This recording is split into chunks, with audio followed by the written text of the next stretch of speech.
feels empowering. We talk about it in a way that feels isolating, like, oh, that happened to you. And it's like, yeah, it did. But also, look, I'm rad. So you're welcome. And thank you for the trauma, because it's allowed me to step into this version. You can see what you can live with. So what happened? You were 3 weeks pregnant. You're leaving me on a cliffhanger with this one. We'll find out. Speaking of that, it's time for our first break, but I want to find out what happened after. But we'll be back in just a moment with Moments of Clarity. Please stay tuned.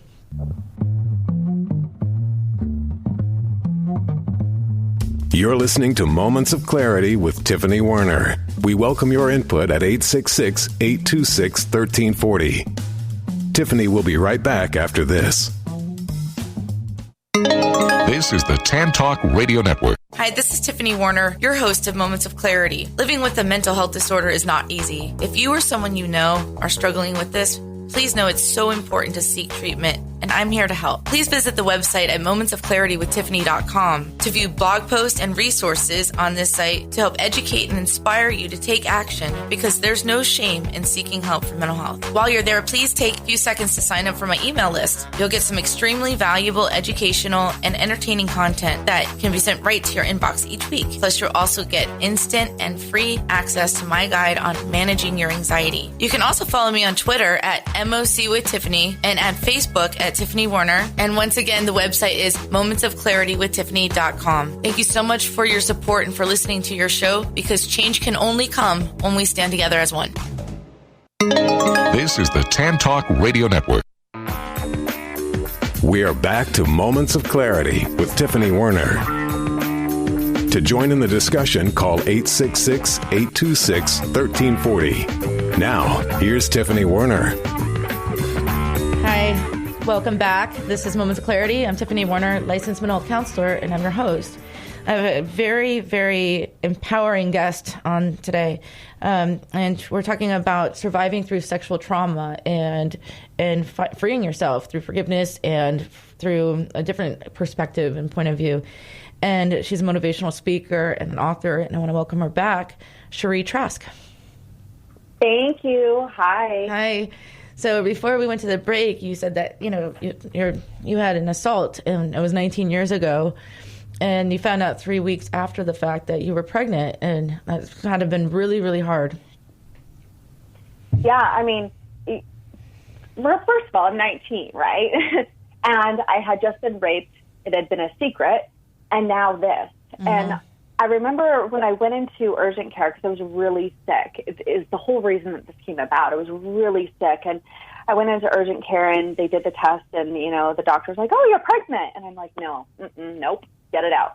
And I realized that my communication was not kosher. However, it's how I was feeling at the time. And I remember just thinking, again, like, this is not my life. What do I do with this? And instantly I thought, there's some kind of lesson here, and there's a way that I get to use this on a bigger scale. And it was such a guttural feeling of, oh my gosh, you have just stepped into your purpose. And at the time, I was going to school studying fashion styling for TV and film, which I graduated with a 4.0 through this whole process. Wow. So I went ahead and went in to get an abortion. And they, of course, they do the test when you go in there, and they're like, yeah, we see you're pregnant. And as they went in for the procedure, they're like, okay, hold on, we'll be right back. They left the room, they came back, and they're like, so we see by the test that you're pregnant, but when we go in to look, we don't see anything. And as a 19-year-old, I was like, I don't know what that means. Like, you're telling me that I'm pregnant, just, like, fix it. Like, I don't really need any more details, just handle it. So they said, well, we can go through with the procedure, but we're just letting you know, like, we don't actually physically see anything in there. And I requested that they continue, and they did. So afterwards, you get further tests afterwards. And I had a nurse call me, and she said, I was feeling terrible the next day and taking medication. And she called, she said, Sheree, we need you to come back in. And I was like, I don't feel well at all. Can we push this a day? Like, can I come in tomorrow? And she's like, no, we need you to come in right now. She's very persistent, and she was very direct on the phone. No compassion. And I was like, I really, I can't come in today. And she said, Sheree, if you don't come in, you could die. We need you to come in right now. And everything in my world, again, this was a secret. So I was doing this on my own, and I was like, oh my God, what is happening? So I ended up going back in, and they said, we understand that you went in to have an abortion, and unfortunately it didn't take because you're actually still pregnant, and it's ectopic, which means it's in your fallopian tubes, and you have two options.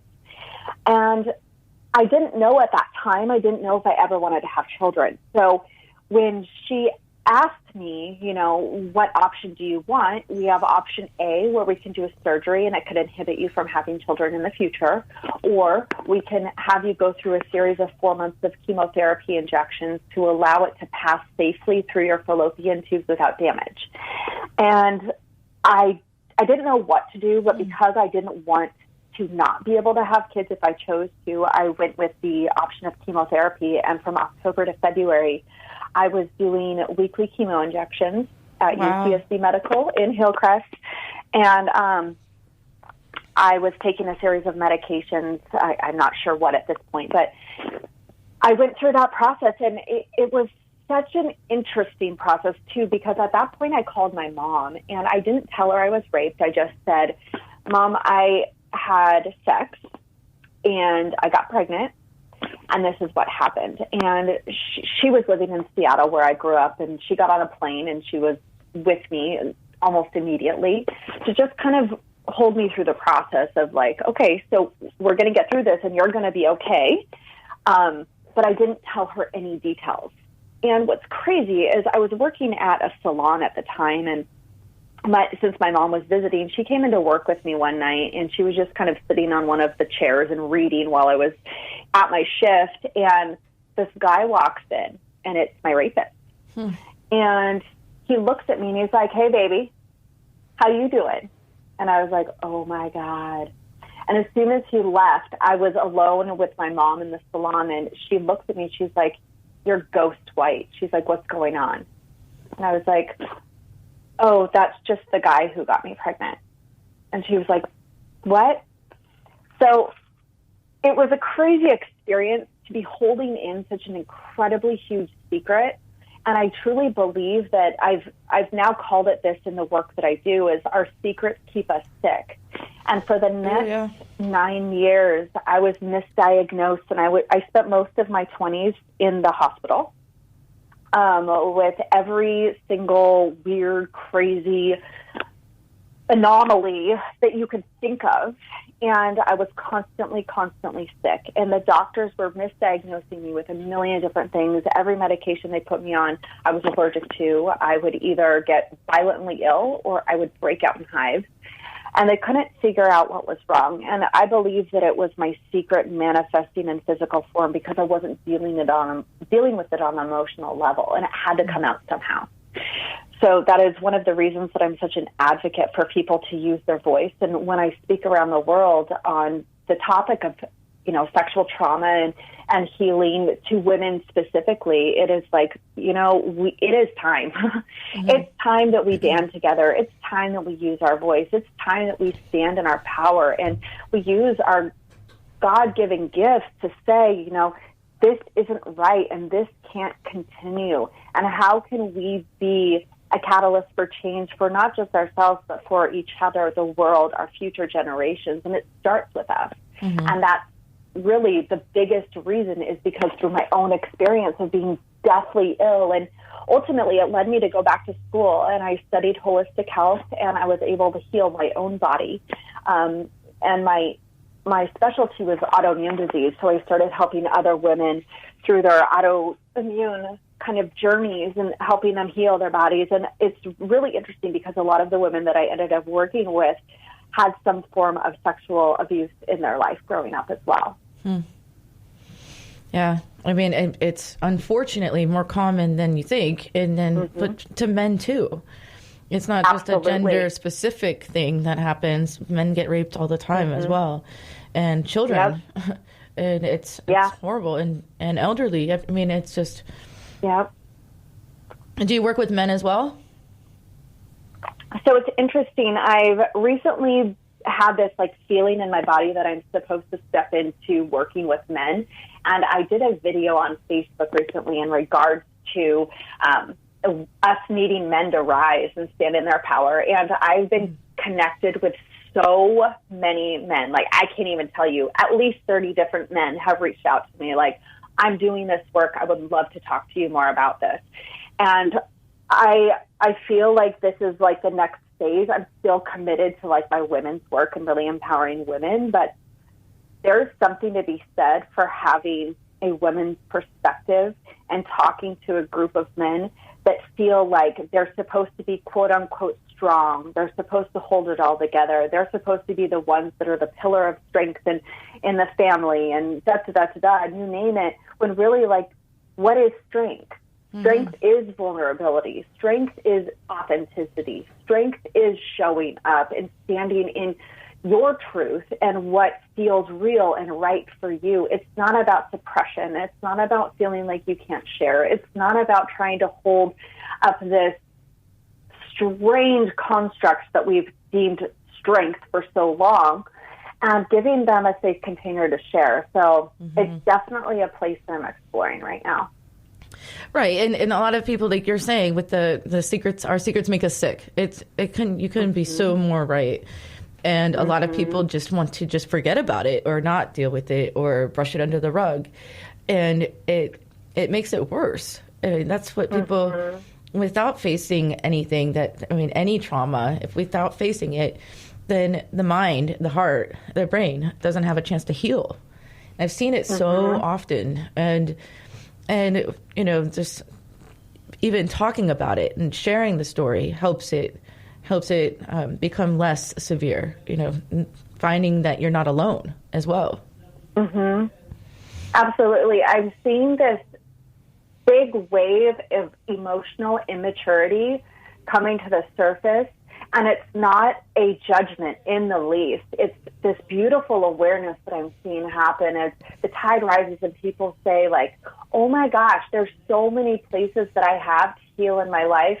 And then there's like this overwhelm of, I don't know where to start. And I think the most important thing that we can really encourage people to do is to just take that first step and don't focus so much on the outcome that you're trying to reach, but knowing the feeling that you want to feel and what are the steps that are going to take you to that feeling, and then just starting. And asking for help. Like, what a gift that there are people out there that want to help you, that have the tools to help you. It is not a negative thing to ask for the support that you need. And as someone who is like a recovering perfectionist, recovering type A person who has been a lone wolf most of my life when it comes to like doing things on my own, as you can see by me not sharing my story for 4 years, but we get to step into the place of being good receivers and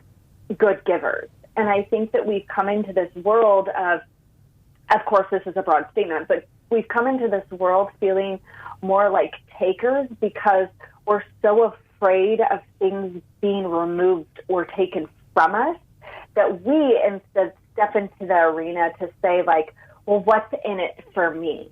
When really the more that we serve, the more that we give, the more that we open ourselves up to receiving the gifts of the world and others around us, the more freeing it is for our experience to step into healing, to step into truth, to step into this whole new world. And if we would all take that first step into our healing journey and continue down the path despite the discomfort and the darkness, which I think is such a beautiful topic that we can always get into also, but when we can do that, we literally shift the planet and we give other people permission to show up in a way that has not been, it hasn't been the normal, and it gets to be.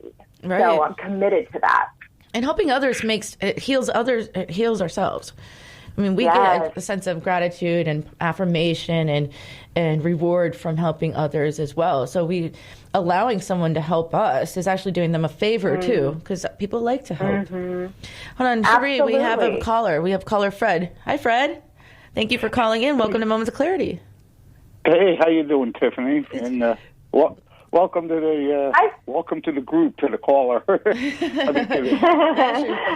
Fred Brown, Thanks, Professor B. It's so nice to hear from you. It's been a while. Yes, it's been a journey